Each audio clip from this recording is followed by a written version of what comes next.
The Knicks just traded Obi Toppin to the Indiana Pacers for 2 second-round picks. What are your thoughts on the situation? What are your thoughts on the trade, Knicks fans out there? Let me know. What would you grade them? What would you grade the trade? A, B, C, D, F. From what I can tell, most fans gives this trade an F. And I don't know why. Like, what's the obsession with Obi Toppin? Why y'all love him so much? Like, what was he really good at besides dunking? And the occasional open corner three. He can't really shoot anywhere else. He can't play defense. He can't create. He barely moves laterally for somebody who's such a great athlete. I just don't get it. Why do y'all love Obi Toppin so much? Because he's from New York?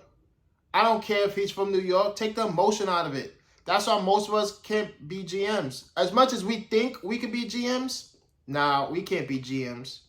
I remember Steve Kerr said one time when the Warriors traded Andre Iguodala to Memphis for like a salary. I don't even remember what they got back. But Steve Kerr was like, I could never do that. He means so much to the team as a professional, even though his skills were diminished. And that's why he's not a GM. So if Steve Kerr said that, you need to do the same thing, all you Obi lovers out there. Take the emotion out of it. He was never going to be better than Julius Randle. And I get it. We all hate Julius Randle. Hate such a strong word, but we all dislike Julius Randle, myself included. After Game 6, I was ready to get him out of here. But I got to be rational about it. Obi Toppin would never be as good as Julius Randle, no matter what y'all say. And you can pull up them phony stats or how he averaged 20 points a game as a starter, blah, blah, blah. How many of those games were in April when the season was already over? He scored, 40 against the Pacers, missing half the team. He scored 40 against the Raptors on the last game of the season. We don't care. Nobody cares about that. How many times y'all going to learn? Stop overrating these young players, whether it be Kevin Knox, Obi Toppin, Cam Reddish, Frank Ntilikina. Oh, that's peak Twitter right there. The Frank Ntilikina hive is awfully quiet now. None of them guys have done anything anywhere else.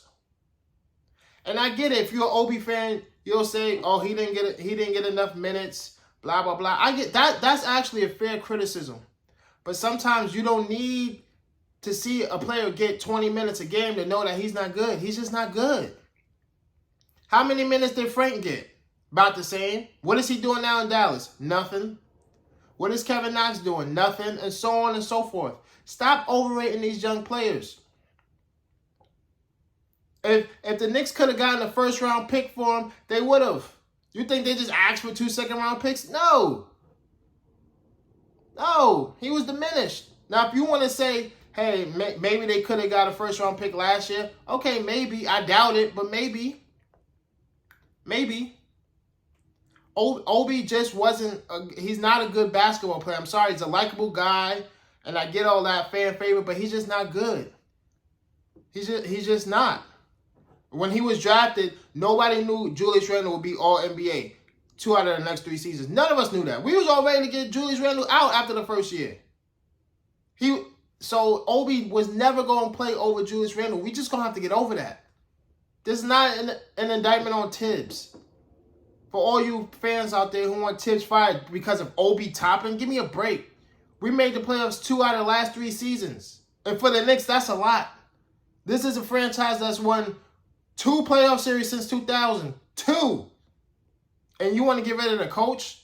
Now, I'm not saying he's Greg Popovich or Phil Jackson, but give me a break. He's the best coach we've had in a while. And I hope, I'm lying. I don't hope Obi Toppin does well, especially for the Pacers. Hell no. I ain't going to lie to you. I hope he does well on the Pacers. Hell no. I hate the Pacers. But I also don't think he's going to do much. And in the end, I just don't. And if I'm wrong, please let me know. Hit me up. I'll make a video saying that I was wrong. I'm not afraid to be wrong.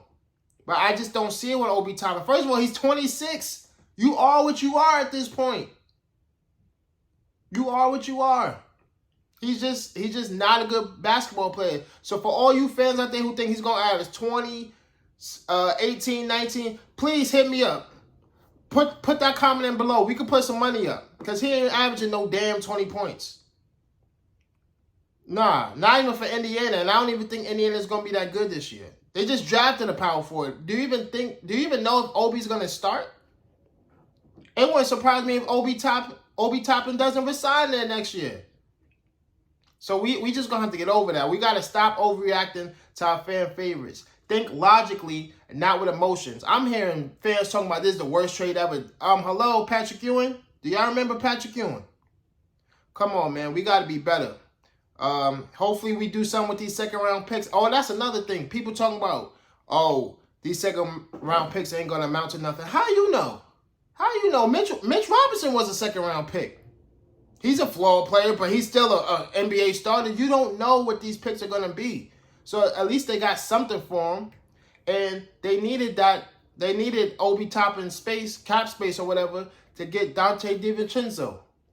So like I said, man, stop overreacting to Obi Toppin. I get he was a fan favorite, but, use your brain next time. Think logically. Calm down and think logically. We gonna be okay.